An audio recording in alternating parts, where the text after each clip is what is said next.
Good morning, everybody. It's been a while since we've done a video like this, right?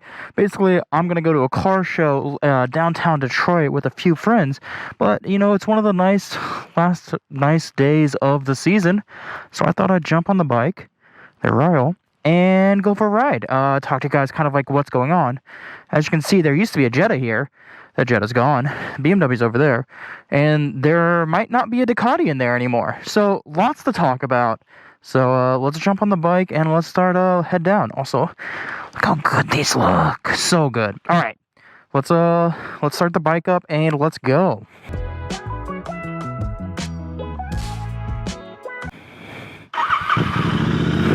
Oh, always love when it starts up on the first. All right. So like I was saying, it is, what is it? The last weekend of October, and it's definitely one of the last nice days of the season. See if this guy will get over.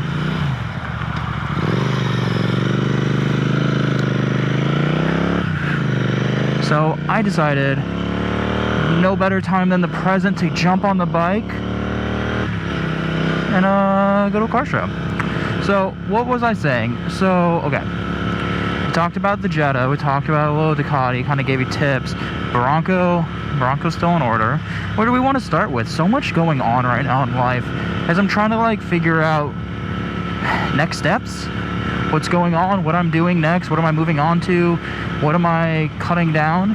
And I feel like I've made like a pretty large understanding, I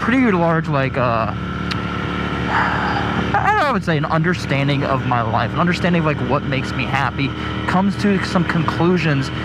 And when I left New York and I left Berlin, I moved here and I thought that I was going to like, build my garage. I was going to have multiple motorcycles. I was going to have multiple cars, and all of these things that I've lusted after for so long were going to make me happy, right?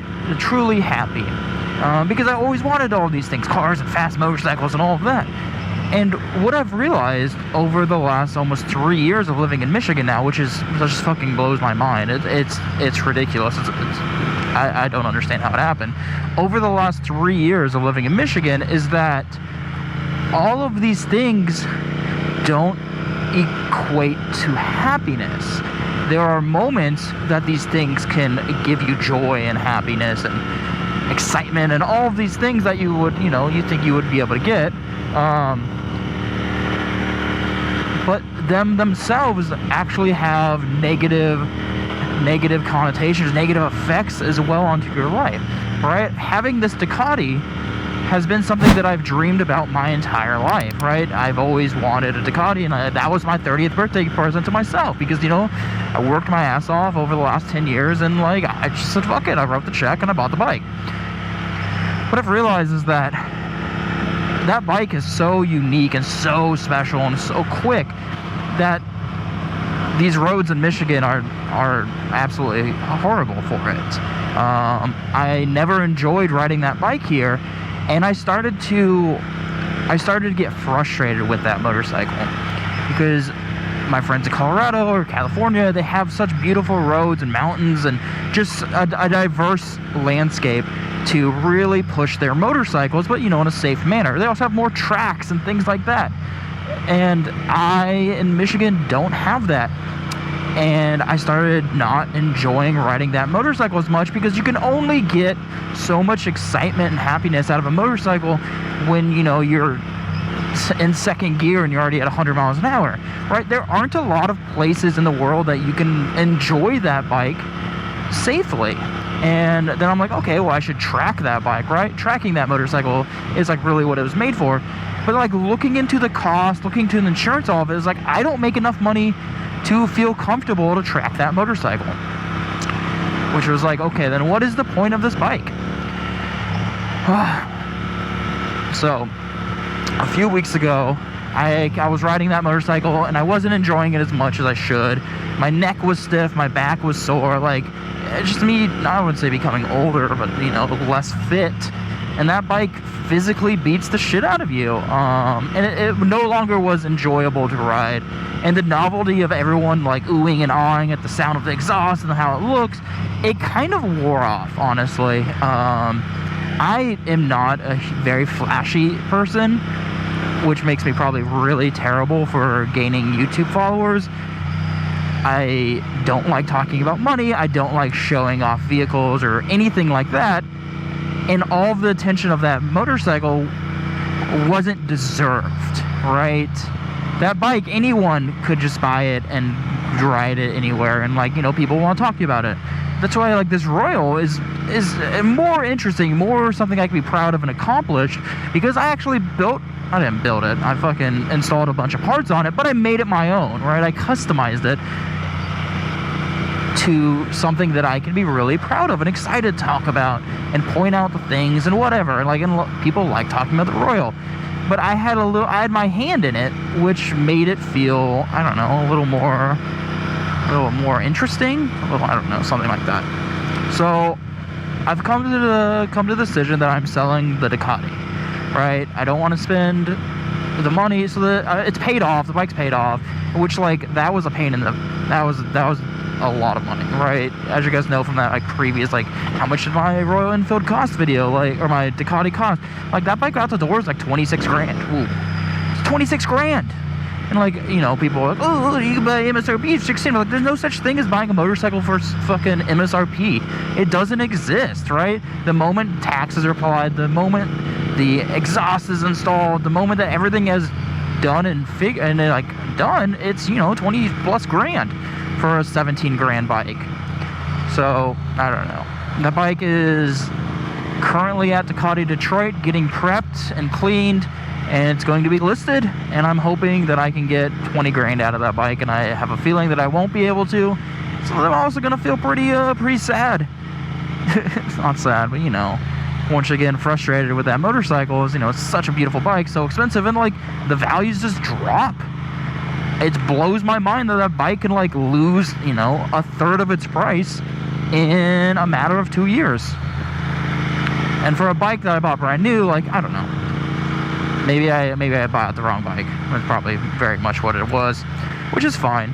You live, you learn. You got the bike, you experienced it, and it's on to the next thing. Now, let's talk about the Jetta. The Jetta. So it's really interesting. So like the first like 6-7 months of the Jetta, those videos didn't perform. No one cared. No one wanted to watch them. They were some of my lowest performing videos ever. And then like I took that to heart. I got frustrated. I no longer had the support that I was hoping to have during that build, and once again I got frustrated. I got frustrated with where that car was, not knowing next steps, not even knowing like anything on how to progress forward with that car. And it sat in my driveway for a year, an entire year, without a single thing done to it. And at that point, I knew it was time to call it quits. So I listed it, got a lot of interest with all those parts, got like a lot of interest. Like, it was impressive.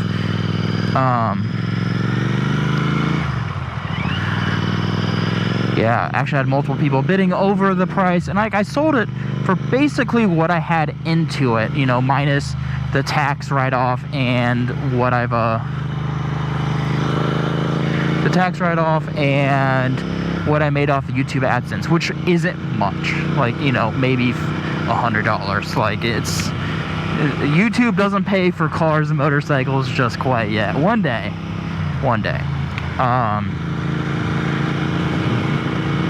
So yeah, that car is gone. My garage is empty of all Volkswagen parts. Goodbye. I've learned a lot of lessons about a project car. Obviously, I bit off way too much.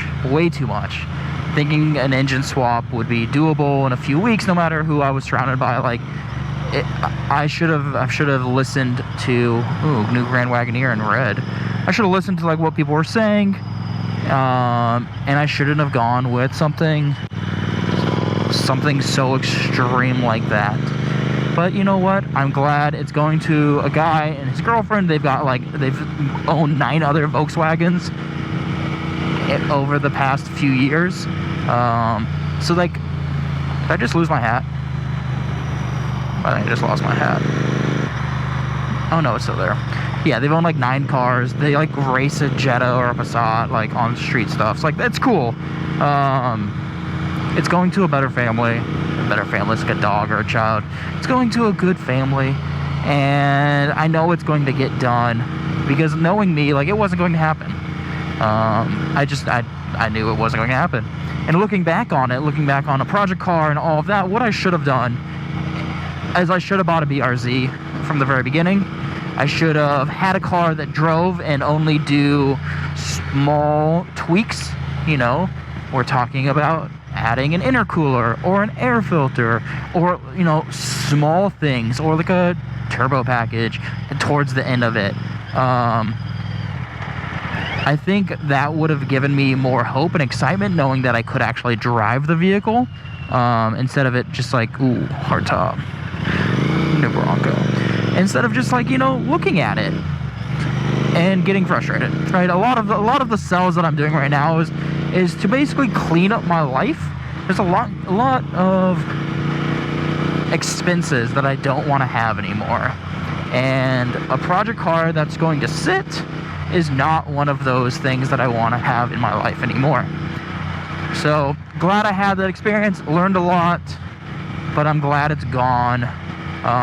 Sad that I won't ever see that car. Well, I might be able to see that car moving at some point under its own power, but you know, it's sad that, I don't know, I don't want to feel like I gave up on it, but you know what, I think that there are moments in life that you can give up on. You can give up. I'll make sure my...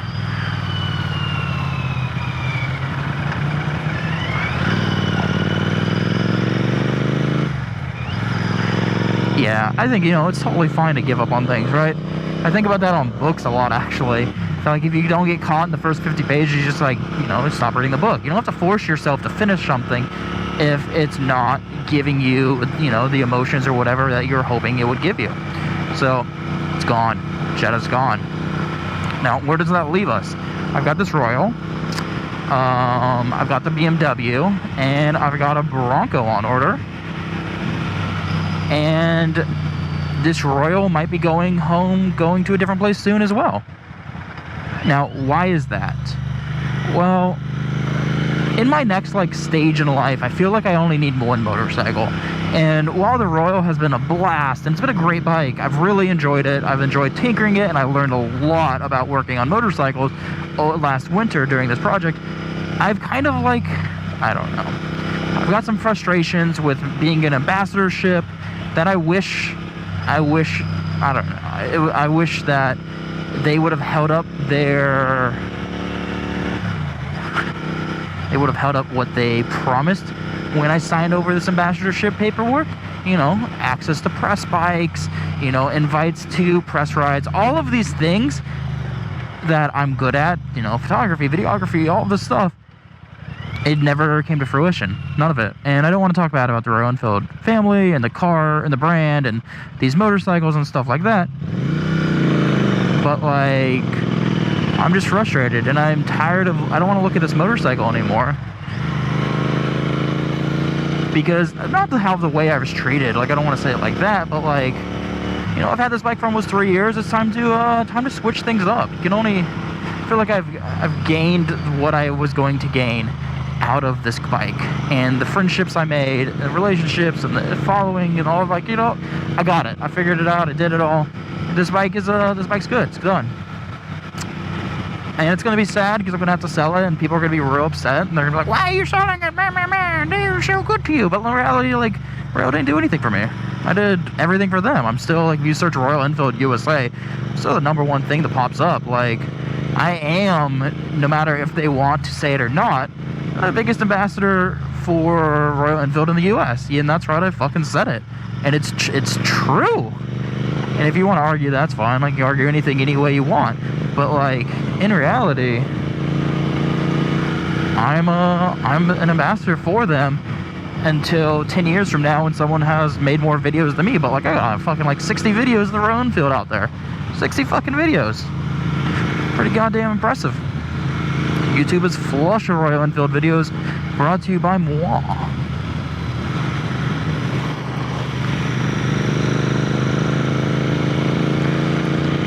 So Royal Enfield will probably be going before the season's officially over in the next few weeks. But I don't know. I don't know how people do the raffle systems when they raffle off motorcycles. But like, I'm really interested in how they do that, because I kind of want to see if I could raffle my bike off instead of just sell it. I feel like that's more fun. I don't know, I want to be like one of those cool motorcycle guys out there. So that brings us to the BMW. BMW was the vehicle that I was supposed to be dailying when I got rid of my track. And I did it for a while, and it was fine, totally worthy, it's great. The issue is that I haven't had the time to go to any drift events. Like absolutely no opportunity to do so. I feel like every time that there was one nearby, I was gone. And it's so sad, because like, you know, the support of Charles and Joe had a lot of help. I was very excited about learning to drift and all of that. And after like the 4th or 5th weekend of drifting that I missed, I feel like I frustrated them, and I don't know. I just wanted to be a cool drift kid. And the car has been great, it's been fun. I've had a lot of people who are interested in it, because it is, you know, a turnkey drift car for, you know, $5,000. I don't know when I'm going to sell it. I don't know if I will.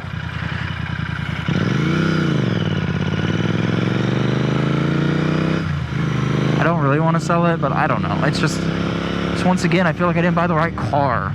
It was a good car for what I needed at the time, but it's not a car that I'm going to keep forever, right? And maybe I have like a weird thought on like what, you know, project car should be, stuff like that. I just imagined that I'd keep it for a little longer than I actually did. I haven't done this right in a long fucking time. So yeah, that's where the BMW's at. I got it. It's good. It's great. It's not great. It's a fucking drift car. It's very difficult to daily that car, especially with a welded diff. That's like not a fun experience, honestly. Jumping into parking lots, you're doing like, you know, churning out your tires. Everyone's looking. You're scraping everywhere because you're fucking slammed the car. What an experience that car is, honestly. But it is fun. It's fun when it does them slidey boy things. Ooh, that car is like fucked. So then the Bronco, right? So much has happened with the Bronco since we last talked about it.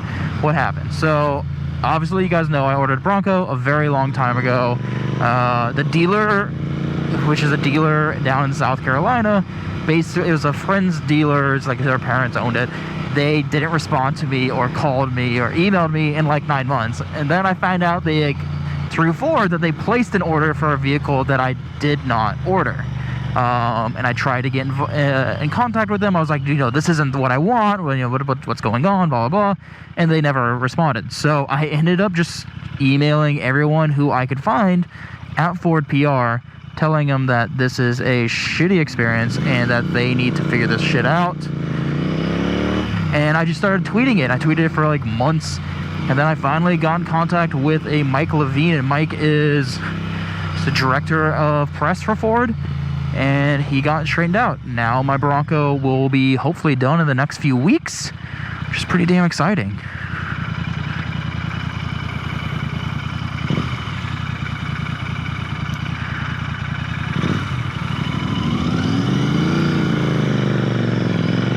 But now, okay, yeah, it's okay. So my Bronco, so Badlands, 2-door, race red, Sasquatch package, automatic, because I don't want to fucking daily a truck with a manual. That's just not, it's not fun, honestly.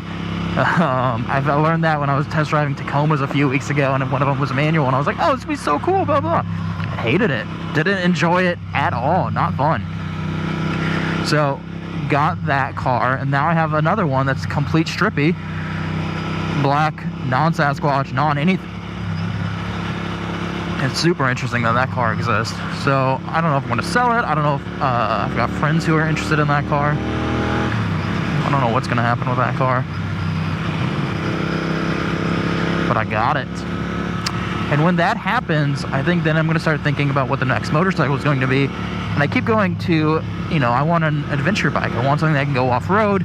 You know, if I'm going to be in Michigan, I want to be able to do exciting things and different things and whatnot, just to break up the monotony of the road here. And my thought was like, all right, well, I'll do like a dual sport bike, you know, KTM 690. An Enduro, KTM 690 Enduro R is one of the contenders. A Yamaha Tenere 700 is also one of those contenders. There's a lot of contenders out there right now for what the next bike is going to be. But I can tell you what it's not going to be. It's not going to be a Street Fighter. It's not going to be another Panigale. It's not going to be anything really like that, because those bikes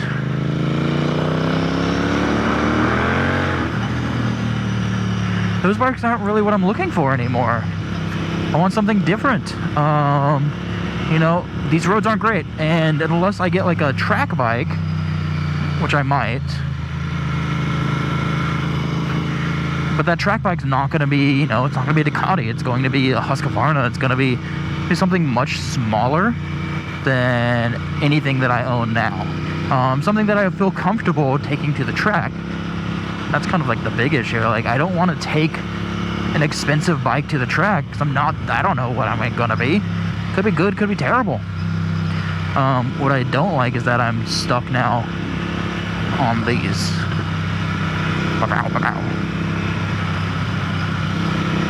In between here. I don't know where Grand Avenue is. I feel like I passed it already.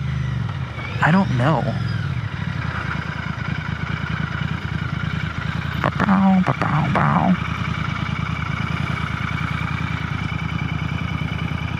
Warren. Alright, so I turn left. 0.2 miles. Yo, but look at that van. That's also something that I've been thinking about a lot lately. I don't want a van. Right? Ooh, I still need to go to the car show, the Detroit style. Wait, is this it? Where is this? So where I'm going is, what is it called? Motor City Car Club, MC3, something like that. So where I'm going here. And it's funded by Hagerty, like the insurance company, because they're actually based in Michigan. They're partnered with Erotic, which is like a local European car show, car thing. I don't know what the hell they are. I don't think they know what they are either. They're trying to figure it out themselves. They're hosting a Halloween. Oh, today's Halloween. Happy Halloween. Yay. They're hosting a Halloween car show tailgate thing. And I was like, fuck it. Fuck it, I'll go to that. It's like I haven't been to a car show in a while. I don't have a really car that I want to drive. So here we are, boys and girls, going to car show. I'm gonna go right in a mile on Rosa Parks. Oh, I swear there's a college here.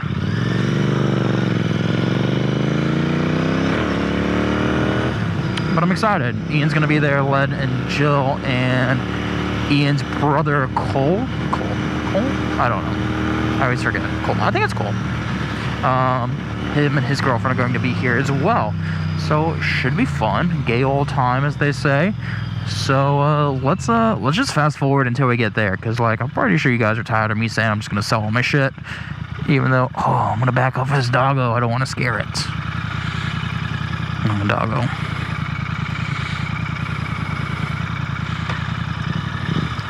Yeah, let's fast forward there.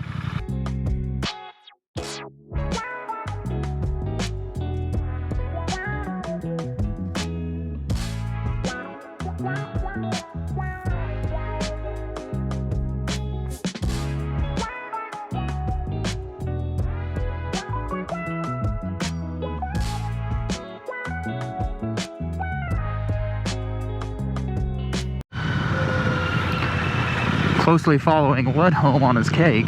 That show was that was an interesting show. That's for sure. Definitely an interesting show. Not the quality that I was expecting. There's some good drift cars, E30 M3s, but like besides that, it was okay.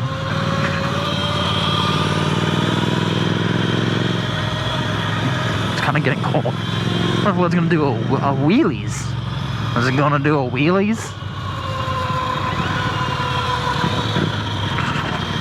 Ooh, dirty.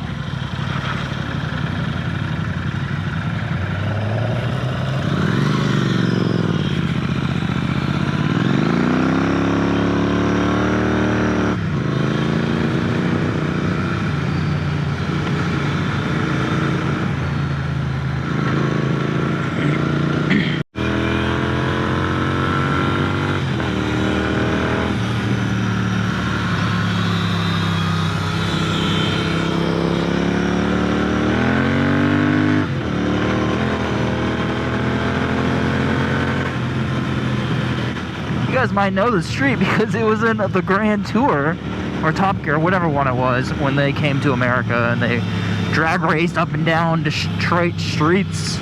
This is it.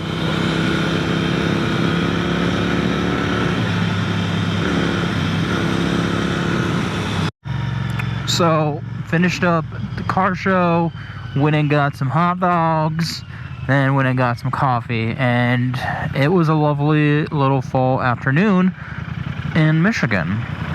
It's very sad because now it's about to start to rain and I've got to rush up towards the north part of Detroit to get home before the rain hits. But I just wanted to say thank you guys so much for listening, watching this weird motovlog that I feel like I haven't done in so long. I don't know what else to talk about. I had to take a break from YouTube, and it wasn't like a planned break or anything like that. I was just exhausted, and I had so much going on with work that I missed 2 weeks of uploading. And I know that's real shitty, and I apologize, and I felt really, really bad about it because it was the first time in like 75 weeks that I missed a Monday video, and I did it twice in a row.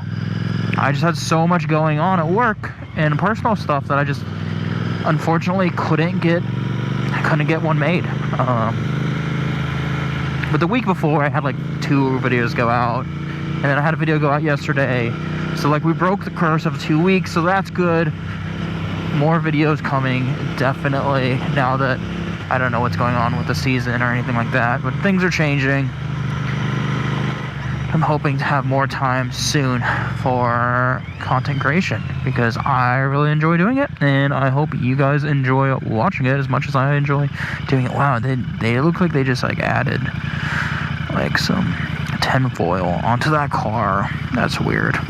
It's like fake chrome. Why would you have like a fake chrome door and like the chrome around the tail lights, especially as it doesn't go all the way over? Who are they? Well, whatever. Car personalization, let them do what they want to make them happy, I guess. But alright guys, thank you so much for watching, listening, all of that. I appreciate you. That's it. Alright, bye guys.